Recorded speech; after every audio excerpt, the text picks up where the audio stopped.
Stop messing around, stop fooling around, stop delaying, stop procrastinating. Get up, get out, get it done.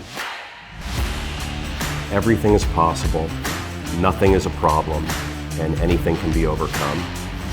I just get my ass up out of bed, I get my shit together, and I get out and I start the fight. And that will transform you from a mere mortal into a superhuman being. I've never, ever, ever met anybody who told me that they got rich watching their IRA or their 401k.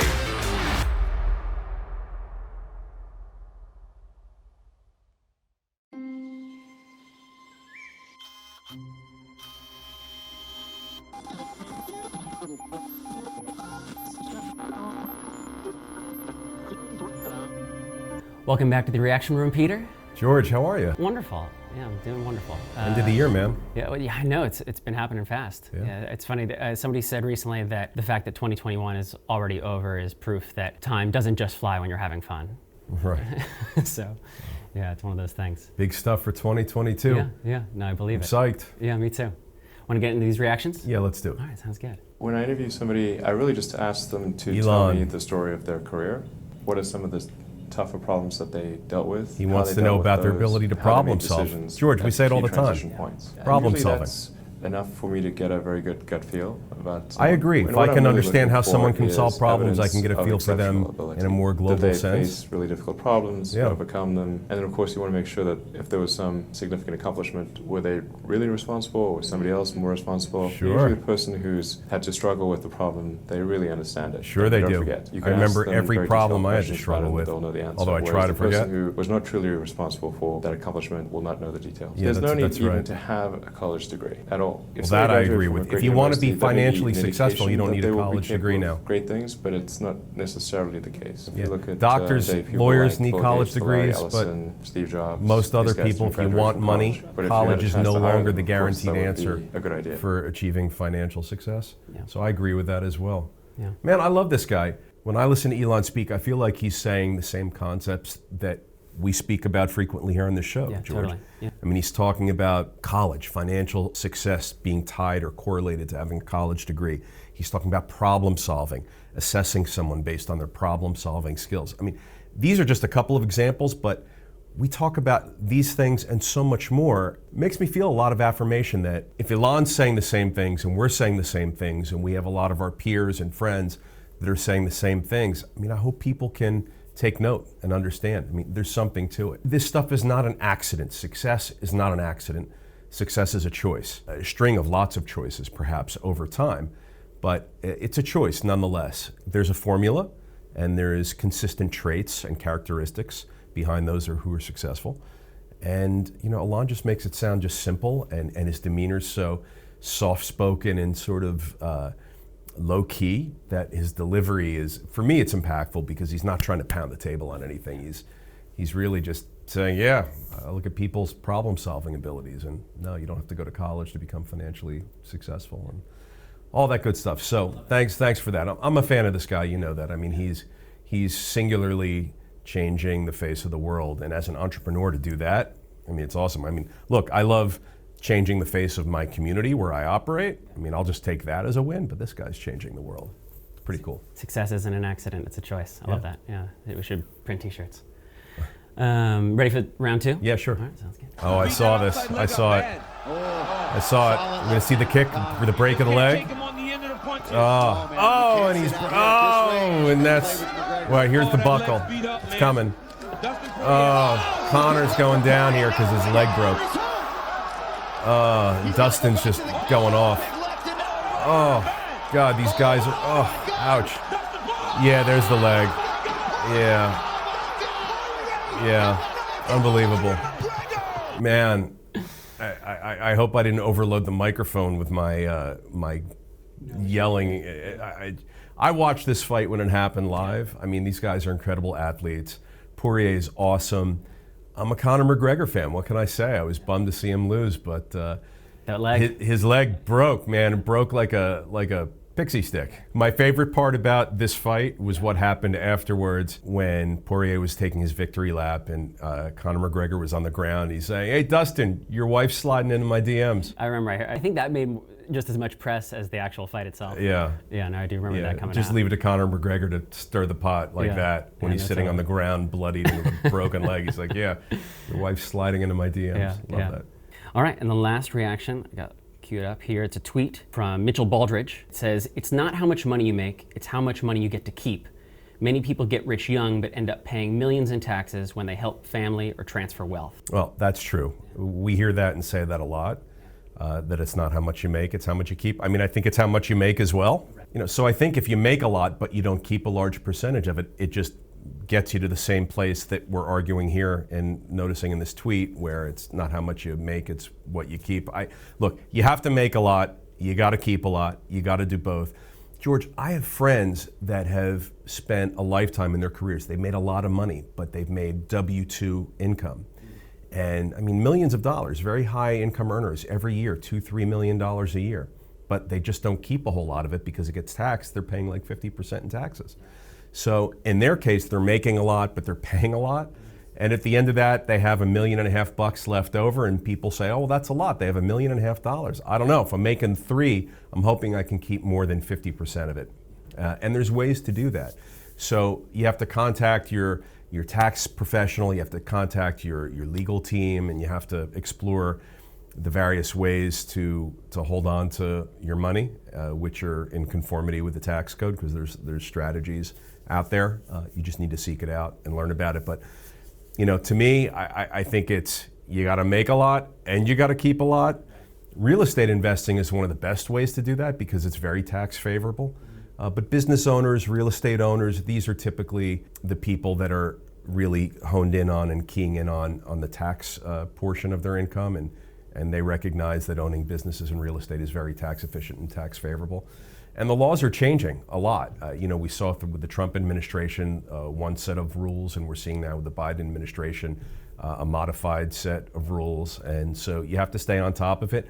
But definitely, if the bulk of your income is W-2 income, you got to look at ways to capture accelerated depreciation and take a lot of depreciation up front so that you can avoid paying taxes on a greater portion of your income, for sure. But man, we got to make a lot and we got to keep a lot and we got to invest a lot. Totally. All right, another great reaction. We'll head to the table. Thanks, George. Sounds great.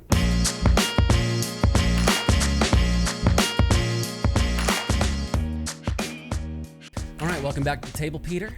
It's been a little while. George, it's been a little while because there's been a lot going on. I haven't been around. I know. Yeah, you were in Florida, right? I was. Miami? For a couple different weeks I was in Florida. I was in Palm Beach. Right. For an event, and then I was in Miami like the next week for an event. Yeah, how was that? So we didn't talk about that one. It was, you know what? It's a lot of fun. First of all, Miami, Florida. Man, what a cool place. You drive up and down Collins Avenue, and it's building after building after building of like sick architecture, recent or new construction. I mean, the Porsche Design Tower where you pull in and the car in an elevator takes you right up to your residence. There's no underground parking. And there's all sorts of cool buildings. And if you're into architecture, if you're into luxury real estate, if you're into real estate, it's a place to watch because there's so much demand down there. It's such prime stuff. Yeah, it's going to be underwater at some point, or I don't know. Like it's got issues for sure. But if you prepare for a water event to happen, you'll be able to enjoy it down there. We stayed at a cool hotel. So much fun. I mean, I love it down there. I'll tell you why I liked it. Yeah. I liked it the most because it was 3 days of speaking about real estate and investing and underwriting and metrics and deals and all your favorite things. Man, I'm a real estate guy. So if I have a chance to be in a room with, I don't know, 1,000 or 1,500 other people that are like singularly focused on real estate and investing in real estate, and this was multifamily real estate. This wasn't like other types of asset classes. So very specific to your passion. Yeah, so I appreciated that opportunity. That part was fun for me. And I got to meet Grant. You had a little back and forth with him a couple times, right? I don't know. I would always give my opinion. And it got me into a bit of a tit for tat with him one time. Really? Yeah, well, he said he was walking up and down the aisle giving his presentation, and he said, I bet you cap rates and interest rates continue to go down. And I said, I'll take that bet. And he sort of turned around. He's like, what? Who, what? And he saw me. He's like, what'd you say? I said, I'll take the bet. He goes, what bet? I said, I'll take the bet that cap rates and interest rates actually go up, not continue to go down. And he said, all right, we got a bet. How are we doing this? And I said, all right, $10,000 that interest rates are 100 basis points higher 12 months from today. And he said, yeah, I'll take that bet. So we got that one done. And then cap rates were a little bit more difficult to actually craft and architect it's hard to measure. A contract right, between yeah. it. It was hard to measure what asset class, what market. So we decided to leave cap rates alone for the time being, and we'd circle back to it. But we'll have to track this bet and see how it goes. But Grant, buddy, I think that you're going to be writing me, or more likely a charity of my choice, a check in a year from now. So you know what? Here's how I feel about it. Either way, if interest rates go up and I win the bet, Grant's going to write me a check. If interest rates go down and I have to write him a check, I'm probably still pretty psyched, because that means all my properties are going to be doing great, and I'll continue to refinance at lower rates. So I'll be able to afford to write him the check for him winning the bet. Yep. Yeah. Win-win. I had a great time in Miami with my friends who I traveled with, and it was spectacular. We had great dinners, great meals. I got to meet people for the first time. A lot of these people were Clubhouse people, so I always love that when you can actually have a face-to-face interaction.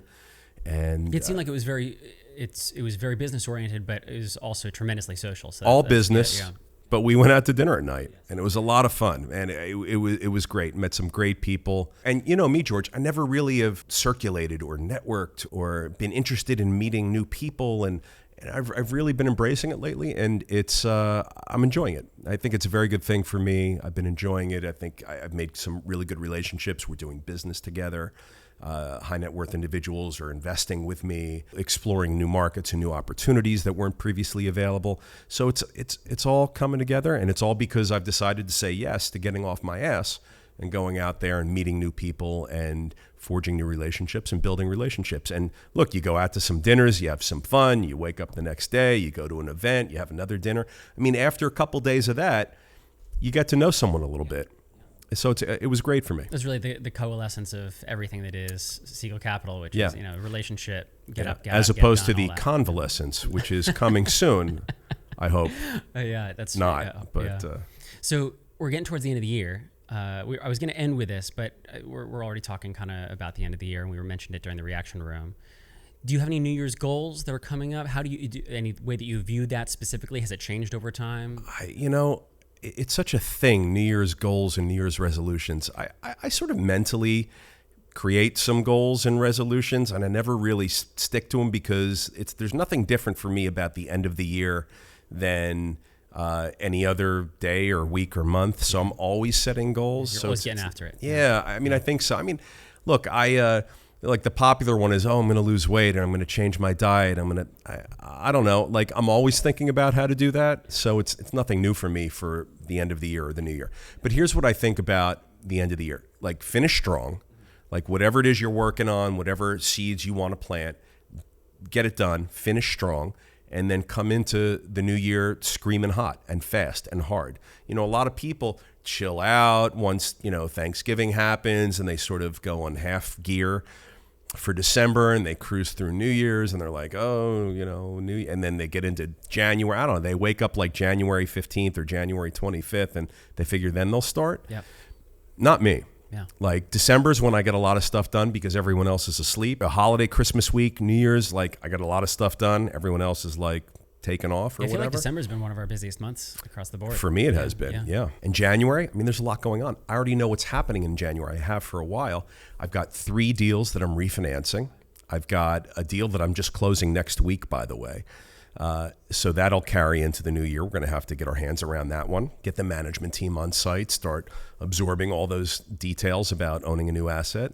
My February already booked out. I know exactly what the calendar looks like. March, same thing. I mean, to the hour, I know what every day of every month through May really looks like right now. And I want to get after it hot and fast. I don't want to lose out on things. I don't want to miss opportunities. I'm so hell-bent on not surviving, but thriving, on not just repeating the same old things that I did for the past 25, 30 years, but changing it up and doing new things. Because I believe, George, that whatever it was that we were doing up until this year, recently, we have to change it, because the world's a different place, the venue's a different venue, and the rules are different now.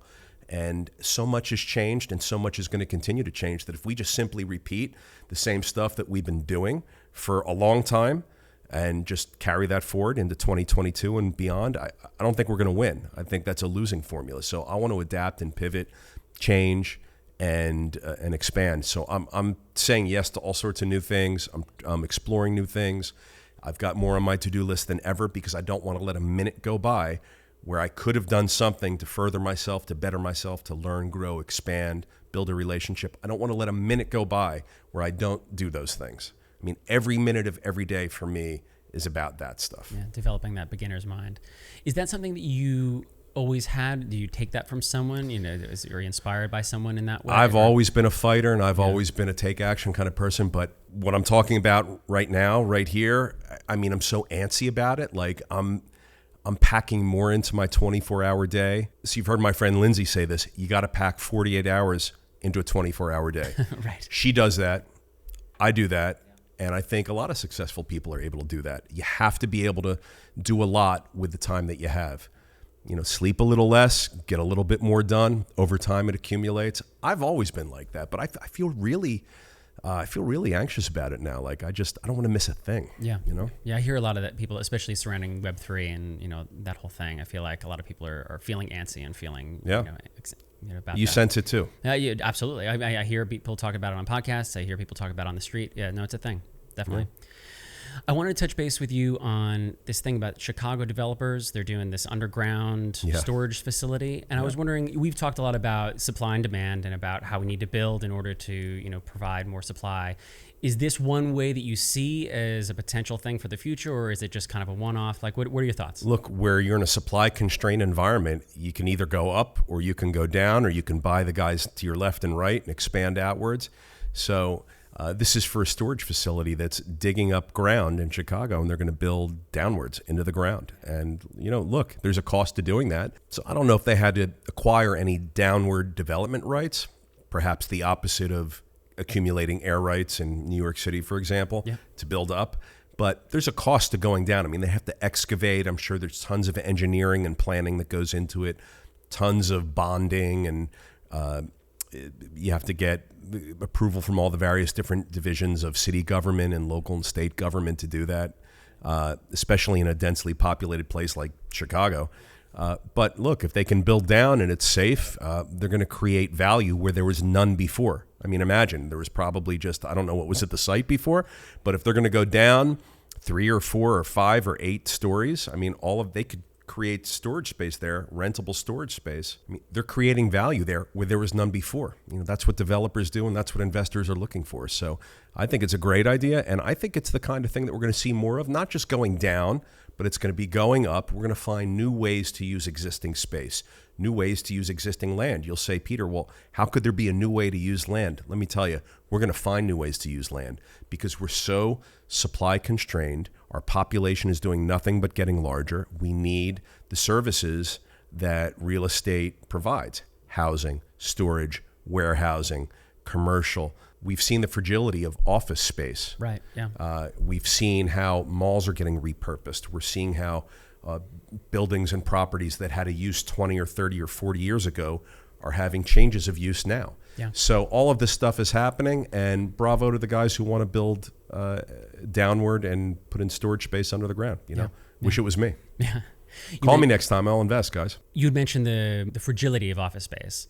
Mac Cali Realty just recently.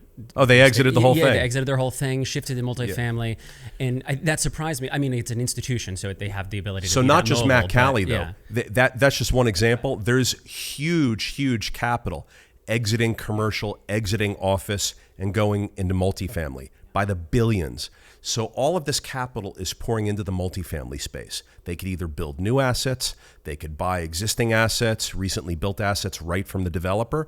They could buy historical vintage assets, which is what I like to do, and do value add plays, although those typically tend to not be for the big institutional guys. All of this capital is pouring into the space. Those dollars have to go somewhere. It's going to fuel such a market strength, and it's going to really validate the market moving forward because they're going to put this capital out on the streets. They're going to buy buildings and properties that normally would say, man, how could they pay that much? They overpaid. It's too expensive. But they're going to do it because they're not going to be able to buy anything else, so they're going to have to overpay, and then they're going to increase rents. I mean, if they buy premier properties in great locations and they feel that there's a strong tenant base that wants to be there, they're going to increase rents.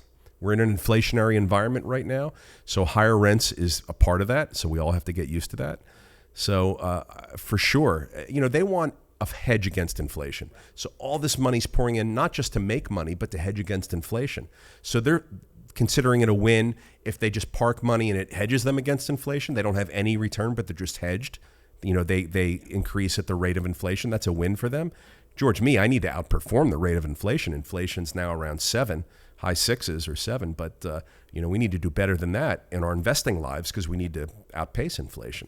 So we're looking for 12, 15, 18, 22, 25% returns, which you can get in certain sectors, certain markets, and certain asset classes, value add being one of them. There's a lot of money pouring into multifamily, and I think it's going to be interesting to see what happens. Perhaps this was Grant's point where he says cap rates are going to continue to go down. We'll see. Time will tell in a year. But perhaps this was the point that he was making, that all these dollars continue to compete and pour into this space and compete for these assets where there aren't a whole lot of assets to acquire. So it's going to force values up. Yeah, it made me wonder, we often talk about this being a good time to get into multifamily if you're starting out, if you're a smaller investor. Now I wonder, as these institutions gradually pour, as you said, pour tremendous amounts of money into the sector, how possible that's going to be in the next few years. I wouldn't buy a 2, 3, or 4 family house. Mm-hmm. So if you look back to 2008, all of the properties that were multifamily properties that got taken back by the banks because they failed because there was defaults on the mortgages, all the smaller properties, 2 units, 3 units, 4, 5 units, these are the property sizes where it's just like John and Jane investor, and they have the 5 family and they rent it out, and it's just too small. There's no economies of scale, and it's way more susceptible to liquidity issues in the marketplace, which is what we had in 2008, interest rate swings. So there's only 5 units, but if you get up to 50, 250, 350, 400 units, you spread out the risk and the tolerance over many more units, so that property is going to be way more capable of handling market fluctuations. Look, getting into multifamily today is certainly a better time than getting into multifamily tomorrow, but you have to pick and choose your assets and your asset sizes wisely. So if you're going to get into multifamily, consider getting into the largest number of units possible that you can find. Now, maybe you can do that by yourself by getting into the marketplace, looking for deals, sourcing them, underwriting them, making offers, winning the bids, getting a contract out, putting hard money down on a contract. I mean, that's what you have to do if you're going to be in the business of multifamily yourself. Or you have to seek out a seasoned professional, a multifamily operator, like me or like someone else. There's many people out there that do it, and invest with them. I mean, typically, investing in income-producing property wasn't really accessible to the common investor. We've said that since day one. But the world is different now, and there's now different ways to invest into great multifamily property. If you can do it yourself, great, and you're going to make it your business, wonderful. But you can also find operators and sponsors and syndicators who are making investments into large-scale projects accessible to you. So look at those as well. I read this thing about toy manufacturers in building in Mexico for supply chain reasons, getting closer to the market. They don't want to have shipping risk to the U.S. market. It made me think, do you have any kind of strategies in dealing with supply chain issues right now? Because I know with developing and everything Not like that, with toys, right. But no, I will tell you. Yeah, look, we're scrambling all year. This entire year, 2021, we scrambled. We had to find different sources for windows, for cabinets, lighting fixtures, all sorts of things that we use on a daily basis. We had to find new sources for because our tried and true and trusted sources couldn't come through anymore. It was tough. My strategies, there is no strategy to it. You want to know what the strategy is? Wake up earlier, get off your fucking ass, and start calling around. Dial for the goods that you need. Dial for dollars, dial for suppliers, whatever. It's refreshing to hear that, and that I feel like, I've spoken a little bit about this before, that when I started working professionally, I think I assumed that there was... Do you work professionally? Well, I don't know about that, but at least when I started getting a job that I would tell people about rather than just my summer job, I assumed that there was like an official way to do things, that there was just one way and that you were taught that way and that you would do it and there was a procedure, you would follow procedure. And so many of the things, not just for my job, but any job, is just calling somebody who knows, like calling somebody who might know Call somebody. someone who knows. Yeah, and it's a game of... Yeah, Call yourself. Yeah. Right? Yeah, There's no totally. official way to do Yeah. anything. Just get it done. However you can get it done, get it done. Yeah. Don't hurt anybody. Don't hurt yourself. Don't, but like, get it done. Yeah. Yeah, there's no rules, man. That's what differentiates, I think, the masses from the special few. The special few get stuff done. They figure out how to get stuff done. Unfortunately, most of us in the masses, we're just waiting for things to happen, and we can take advantage of someone else providing it to us, or and I think sometimes they people create can, the result for us. Yeah, I think sometimes people can be embarrassed. Let's say if it's a supply chain thing, say, well, we've always worked with this vendor, and so it'll be embarrassing to call this other person I've never talked to. And Here's a supply chain issue I have for you. So our new development at 333 Ocean Boulevard in Long Branch. So we created these really cool units. The units were 1-bedroom units. It's 26 1-bedroom, 1-bath units. And they were small. They're like 600 square feet. Pretty small compared to our typical unit size.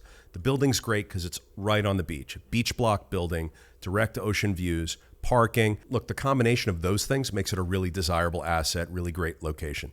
So we renovated all 26 units to have built-in cabinetry with like pull-down Murphy beds, queen-size beds, so that new residents could just bring a mattress rather than try to imagine how to fit furniture into a smaller space. I wanted to eliminate the thought process of, where's all my stuff going to go? Like, we wanted to make it easy and provide solutions. So we put in the built-ins.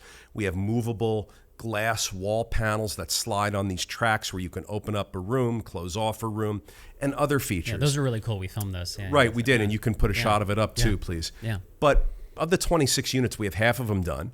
We have to get the other half done now. It's time. And part of the renovation, as I mentioned, is this built-in cabinetry with the Murphy bed pulled down. And our cabinet and Murphy bed supplier said, we don't have anybody here that can do the finishing to give you the color that you want. I said, what do you mean? We need, our contract says we're supposed to deliver 13 and then 13. I don't have anybody that can handle the 13. I don't know. My project manager's freaking out. I'm freaking out. Everyone in the office is freaking out. We can't wait till March or April to maybe have them find someone who could do the paint finish and get our... So I said, well, wait a second. We don't need all 13 right now. We need 5 of the 13 right now. So I said to my project manager, see if they can deliver us 5 of the 13 right now, and we'll take the other 8 in March. We don't need them till March. I don't want to take delivery of them and put them in storage and hold them and hope that they don't get damaged. So I'm fine taking delivery of 5 now, 13 later. That turned out to be the solution because the company thought they had to deliver me 13 of them, and that was the logjam. That was the block physically and mentally and logistically that made it impossible for them to deliver us 13. I mean, 13 was just too much. 5 they could do. You got to think of ways to work around it. If you ordered 1,000 of something, maybe take 200 now, 200 in 5 weeks, another 200 in a month after that, whatever, and you'll build your way up to the 1,000 units. Maybe you have to find a whole new supplier, a whole new vendor. Maybe you have to do it yourself, build it yourself, hire your own carpenters, get your own lumber, and start sawing and sanding and finishing your own cabinets. People have to do that. But however you get it done, get it done. There's ways. I mean, you said before that, there's only 2 times that something is finished. It's whether you accomplish your goal or if you give up. And so, Right. you just got to accomplish the goal. Wait, what did I say? You said that there's two ways that when something ends, it's only 2 ways. It's if you've accomplished the goal that you're set out to do, or if you give up. And so don't give up, Excellent one, George. So glad you remember that. Yeah, it's true. Yeah, no, so it's a beautiful example of that. So What else you got? So today, the last question I have officially is, we always talk about your tenant connections, that like we need to provide excellent service to tenants. Okay. Are there any particular connections or experiences you've had with tenants that stand out to you in, a positive way? My favorite ones are when there's life moments that happen when they're living in our apartments, in our buildings. So when people have kids, when babies are born, while they're our tenants, I love that. Yeah. I mean, that's really special stuff. I can think of several of those examples right now, and I've enjoyed seeing the kids grow up a little bit. If they stay in the area, I'll see them around. We'll say, hey, how's your kid? And That's always really nice. I think the same thing when tenants get together and they couple up, or in some cases marry as a result. Our leasing manager, I mean, he's famous for this. He's famous for meeting really? his now wife rented an apartment from him. Wow. And they met that way, and they're now married. Yeah, that's amazing. I didn't know I would never mention Tom by name, but that is definitely his MO. So he's gotten a lot out of working with this company. Got a whole marriage out of it. Yeah, but no, look, that's fun stuff. I think when people get together, I mean, the fun stuff in life. I always was very envious of my brother's business. He's in the jewelry business, and he gets to be in a business where people come to celebrate happy moments, birthdays, anniversaries, weddings, graduations. These are all the times in our lives that we remember and mark with gifts and often jewelry. So he gets to be a part of all of that with his client base, and I think it's so cool. So I always like that with our residents when they have something amazing like that happen, or if they want to go buy a house, it's like, wow, you're buying a house. And I mean, it's exciting stuff. You know, in life, it's so easy to complain and be negative and only focus on the bad things that happen. And certainly in our business, the phone doesn't really ring for good news. Right. The phone rings all day long with complaints. I got leaks, I got a damage, I'm locked out, I need you, I need you. And I need you now, not in 5 minutes and not in 5 hours. I need you now. So it's always stressful. It's always a bit, negative subject matter, and you got to celebrate the good stuff too. So I always like when the good stuff happens, and we get a lot of it. It's really nice. Cool. Well, that's what I got. Anything you wanted to touch on before we head over to the Q&A? I hope that our city council gets it right at the meeting tonight. That's been on my mind, so I feel like it's weighing me down a little bit.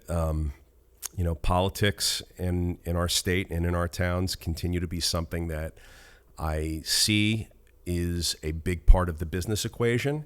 And George, I look for business environments that are politically stable, that are friendly for investment and for businesses. And in our areas, we don't have as much of it as we used to have. I think it's a trend, unfortunately, that in our states are... certainly in the Northeast. I think it's not the right direction in a lot of cases. So I'm hoping that our town gets it right tonight at our city council meeting, where they vote on some pretty significant policy, which, in my opinion, was rushed and not thought through very well, and is not really meant for the voters in the community. It's more meant for the politicians, so that they can have a badge to wear out in the community. But look, that's how it goes in our world. If you don't like it, you have to vote differently. So I promise you, we are going to be voting differently. Yeah, taking responsibility for it. And now we got to get involved in all that shit, and I don't want to be. And it's just like a headache, but we're going to do it, and we're going to have an impact. Yeah.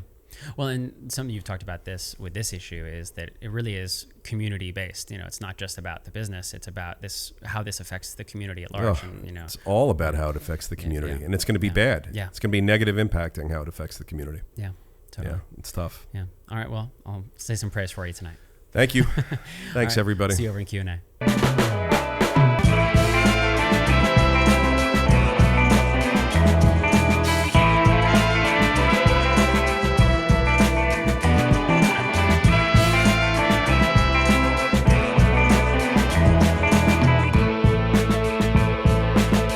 All right, Peter, welcome back to Q&A.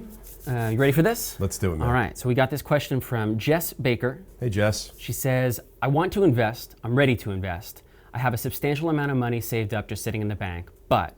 Does she say how much? She doesn't say how much. Okay. But she says, but my husband is afraid to start investing. He thinks it's too risky and always cites things like 2008 to say that he thinks it's better that we just focus on income from our jobs and saving. How would you convince a reluctant investor to start? Jess, you need a new husband. What can I tell you? I hear this all the time. My mom doesn't want me to. My parents don't want me to. My friends think I'm an idiot. My girlfriend thinks I'm stupid for investing. I mean, if people are like this in your life and you're not thinking that way, you got to spend less time with them or you got to replace them. I mean, this is all negative thinking and limited beliefs that's going to screw you for the long run. If it's your money and you want to invest, go out there, make your own decisions, do your own research, and make some good investments that make you feel good about what you're doing with your money. You have to invest. If you don't, you're not going to get anywhere, and especially in this inflationary environment where the value of your dollars that's sitting in a bank account are just getting less and less and less every day. So investing's a great thing. What are you going to invest in? You'll pick. I love real estate myself, but if you want to get into real estate, there's ways to do that now that didn't exist before. I recommend for everybody, George, you have to start investing. And if you're around people that are just limiting you, then you gotta have a tough conversation with them. Why aren't you, like you specifically, I know the answer should be obvious, but why aren't you afraid to invest?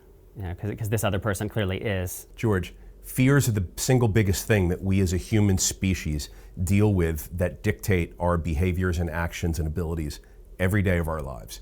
If we're afraid to fly, we don't fly. We'll do other things. If we're afraid to go up to someone and ask them out on a date, we'll miss out on the opportunity to be with that person. If we're afraid to invest, we're never going to get ahead. We're never going to be able to grow wealth. You have to invest, get over your fears, become educated. There's lots of ways to learn about investing and the different types of options that are available to you. Once you get educated on what those options are, the fears go way down, but you got to get over the fears. And you have to know what you're investing in, know your numbers, know your markets, know your assets. Seek advice, ask a lot of questions. Do you have an investment advisor? Is there someone in your orbit who's successful financially that you can ask them for an opinion on what you should do or who you should talk to? I mean, you have to have those conversations. But if you just stay scared and fearful about investing in other things in your life all the time, you're just going to never leave your house or apartment and you're going to go nowhere. So get over your fears, get over yourself. Start investing if you haven't, and if you are, continue to do it. Hell yeah. All right. Thanks so much, Peter. Thank you, Jess, and have a great week. I'll see you next time. Good luck with that husband, Jess.